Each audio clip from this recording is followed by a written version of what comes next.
Okay, mayong mudto na usab kanatong tanan Luzon, Visayas, Mindanao.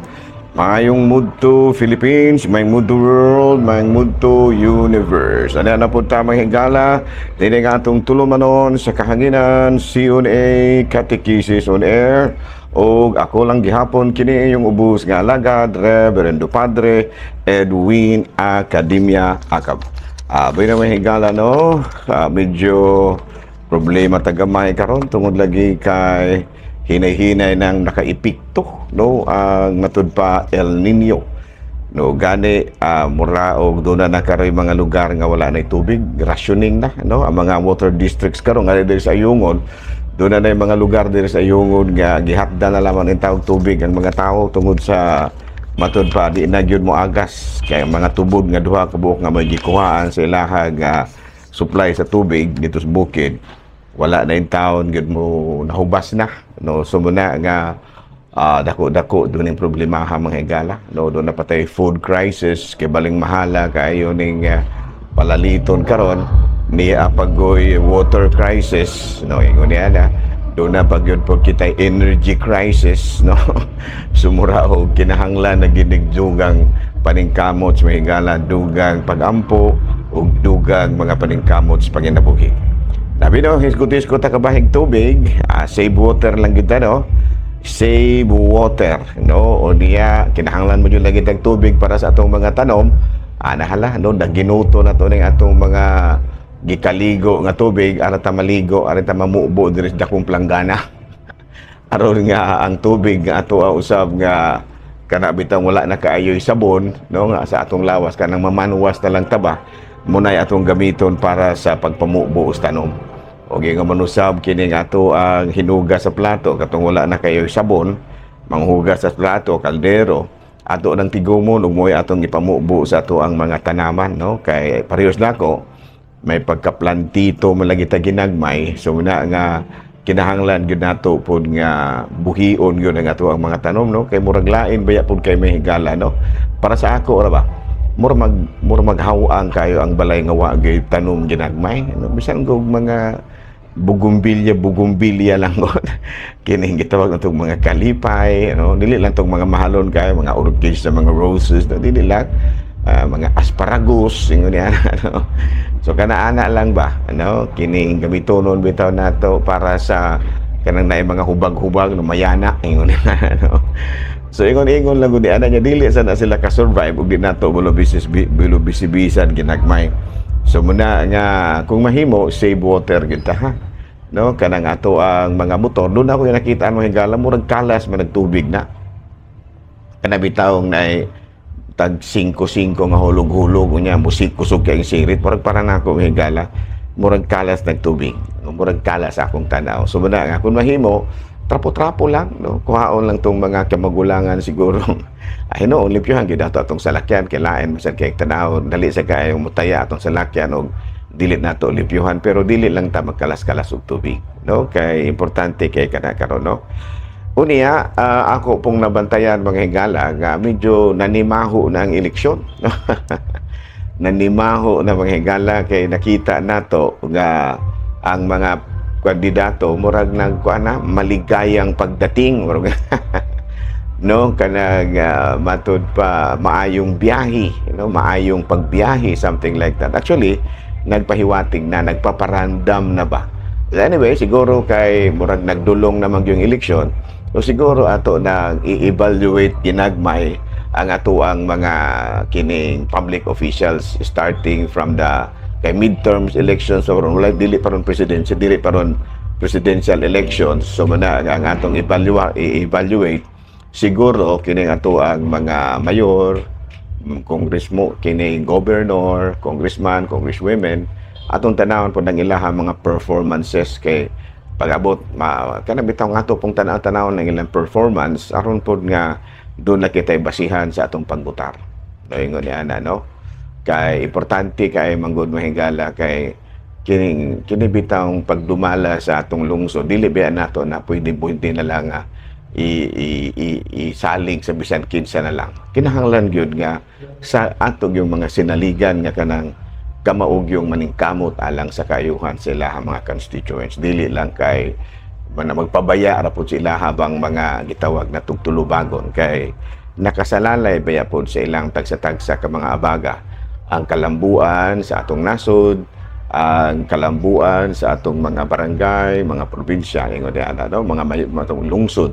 So muna nga mong pili-pili pud ta gamay, no, kung kutos mahimo kanang capable, no, nya maayog yung pagka-politiko. Nya kita po mga politiko, no, ako di man ko politiko pero may lang ba, no, kay kaysa mo may ninyo nga kinira yung inyong amahan, no, kay gitawag bitaw mo ninyong padre or father kay medyo aduna may katungod sa in terms of moral faith and morals, no, faith and morals, no, kining amo ang pagkaamahan ninyo dili pag-unsa has something to do with faith and moral.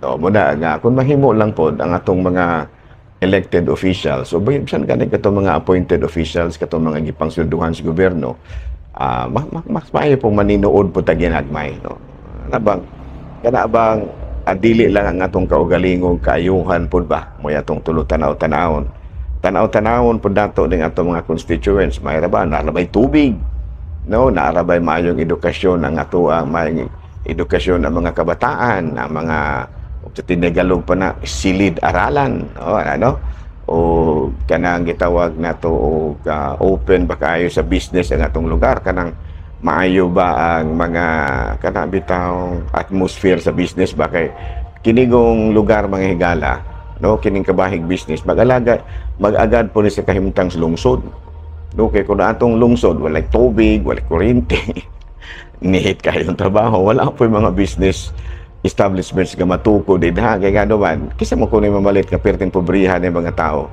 So muna no, kung na sila go hand in hand na, no, yung diana no, nga maayo ang dalan, may tubig, may mga trabaho ang tao, kanang doon na ba yung sa in English pa na dunay purchasing power ang mga tao, muna nga mudagsang po ang mga negosyante ug dayag na lang nga doon na po yung mga kanang gitawag nato og job opportunities. So ingon niya nya kanang tanan magdepende gyud na sa ato ang local executives, atong provincial executives, magdepende na kung sila mga diskarte. No, para nako lang mas maayo Hinoo, mas maayo gyud nga magpatabang mo sa Espiritu Santo. No, muna nga maayo kaayo mga higala sa mga public officials kung makadiyos. Importante gyud ang makadiyos. Kana bitaw tigsimbahan gyud pud ta ginagmay ba aron pod bitaw nga ang ato ang pagdumala sa ato ang probinsya, sa atong lungsod, sa atong nasod, medyo pod under the guidance of the Holy Spirit. Kumara din na. No, so atong hangyoon lang ko nga to ang mga public officials nga mupaduol pod tas Ginoo.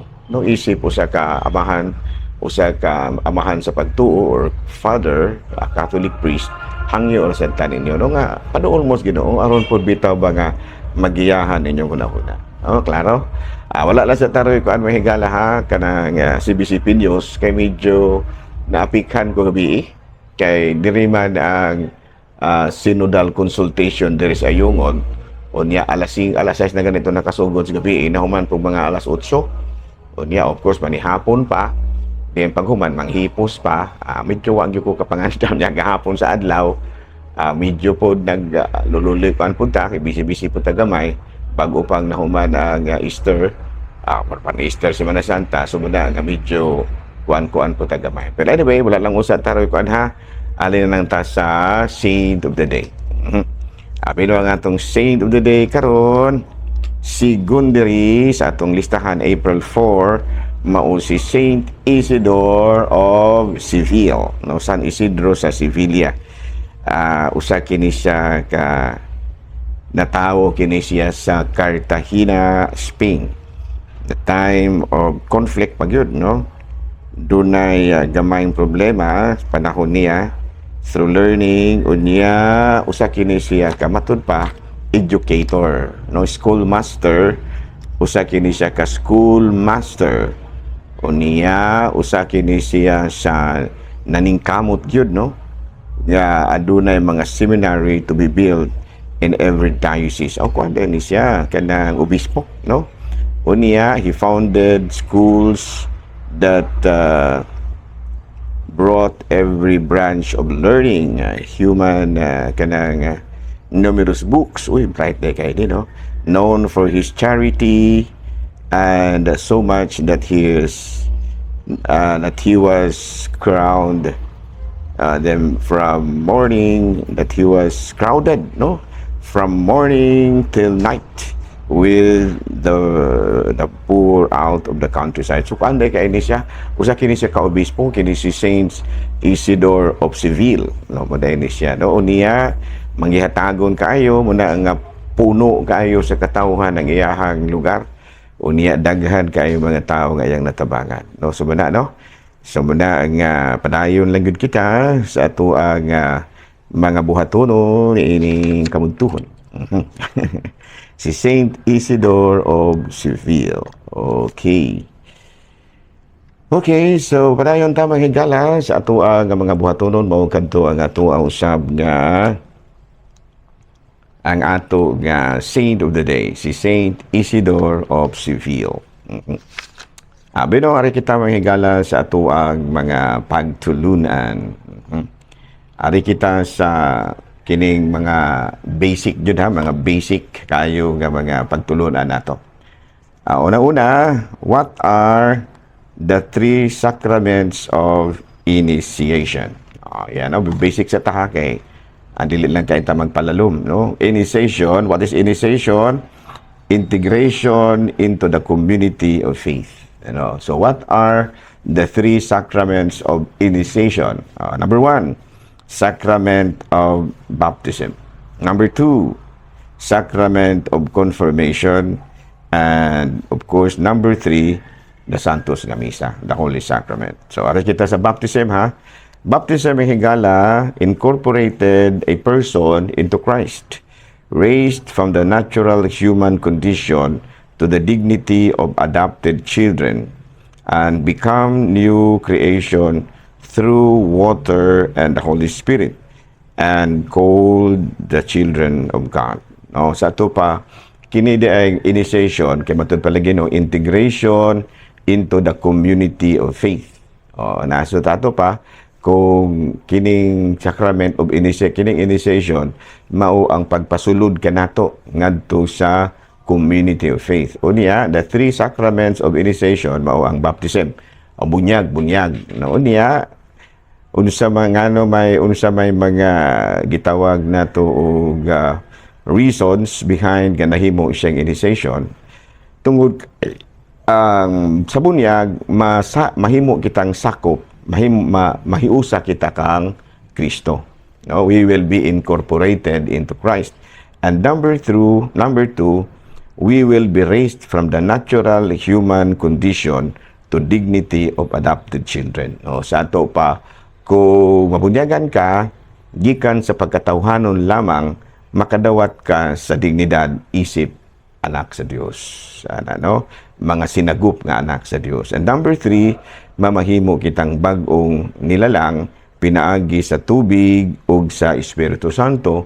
Ug number four, mamahimo kitang anak sa Dios. So, muday na ang gitawag na to og nahimong ang baptism, nahimong sacrament of initiation. Number two, confirmation. Baptism, confirmation, and Most Holy Eucharist. So sa confirmation, Christians more perfectly become the image of the Lord and are filled with the Holy Spirit to help overcome the tendency to concupiscence that remains after baptism. Sa ito pa, kinibitang mabunyagan ta ang atong mga kahuyang anaa paghihapon. Although nga mga anak na ta sa Dios, muna nga kanami tong anak na ta sa Dios, no, sa diyan na bunyagan ta, pero bisan pa kun anak kita sa Dios, anaa gihapon ang ato ang mga kahuyang, kanang gitawag nito nato sa in English og concupiscence, no, concupiscence,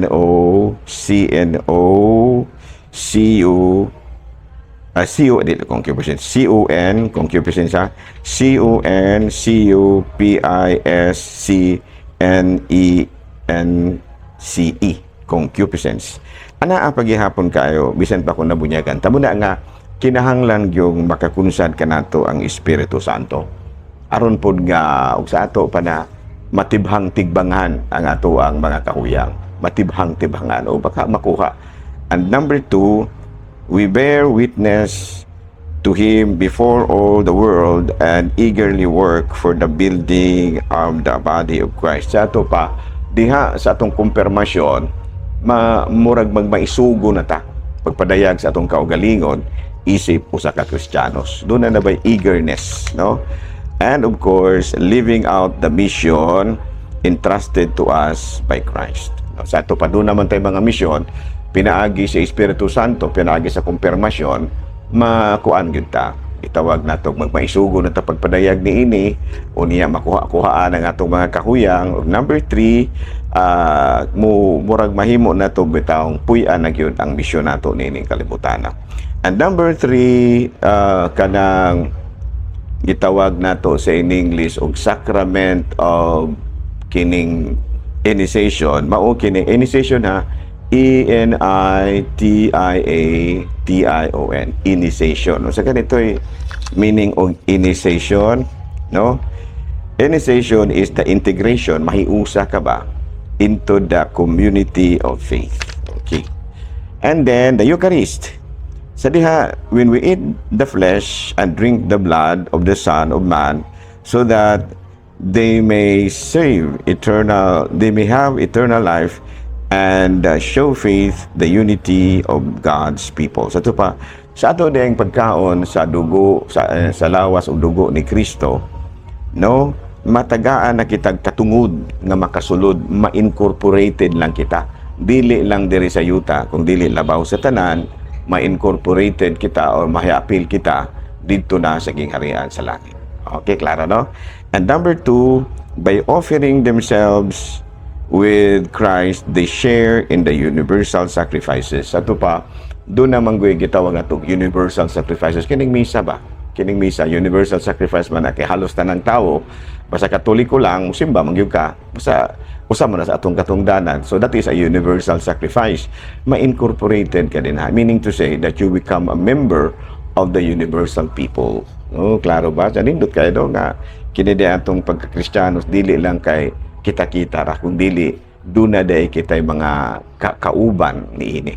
And number 3, no, when a community prayed for a greater outpouring of the Holy Spirit, so that the whole human race may be brought into the unity of God's family. Sa ito pa, kining pagsimba nato, bitang pag-apil nato, we become a part of the praying community. Nahimo kitang parte sa usa ka katilingban nga nag-inampuay. No, subana no nga kanang musimba ka di ay nang Domingo, dili lang kay kamura diri sa Ayungon or kamura diha sa Dumaguete mo nag-inampuay sa usag-usa. Daghan dai kay kitang nag-inampuay sa tibuok kalibutan. Thousands, millions, no, ang nag-inampuay. So muna nga you will be incorporated into the community into the praying community. Oh, klaro? Wala, no? So, wala, no? So, wala nga sa Easter malagi karon, Easter season malagi karon, muna ato pong gi-review man nato, no? Gi-renew man nato ang ato ang bunyag last Sunday, ato pong renewhon ang ato ang mga basic catechesis. Ato pong gikano nya ang matud pa ang usa sa mga gi-review nato mao kining sacraments of initiation. Yeah. What are the sacraments of initiation? Number 1 is baptism, number 2 is confirmation, and number 3, Holy Eucharist. So sa baptism, nahiusa kita kang Kristo. Sa confirmation, bisan pa kung nabunyagan na kita, anaa pa mangyud gihapon kita ginagmay nga mga kakuyang muna nga magpakumpirma kita aron nga mukunsad ang Espiritu Santo kanato o makuha-kuhaan ang ato ang mga kakuyang. And number 3, mahimo kitang parte sa Holy Eucharist ba? Mahimo kitang parte sa maampuon nga katilingban. So, ma-integrate yun ka, mahiusa ka. Ha? Klaro? Okay. Oras na ito mahigala. Murag tas-tas na atong oras mahigala. No? So, again, salamat kayo ha. Sa inyo. Ako din timbayaon ug mayong mudto ang ako ang mga kaubanan sa Commission on Migrants and Itinerant People. nagkaistorya nami sa mga pari, usa sa mga pari ang Kuraparuko, no, wala nakapungutanas pangalan. Okay na di ay no, Sister Marie Kining Luz o Estrelianes ang ato ang seminar karong third Saturday of the month. No, niya ako mga kaubanan sa Commission on Migrants, no, Sister Yuyong, pinili ba mapili. Og yung manusab si Brad Eli mapili, doon na kami bagorong kauban, no? Membro po sa Commission on Migrants and Itinerant People. Okay, no? Nahala, no? O niya, timbayaon po dahil natong Happy Bispiras ang atong mga kaigsuunan nga mga taga-Bindoy. Happy Bispiras ug happy fiesta. Daghang salamat ug mayong mudto Pilipinas.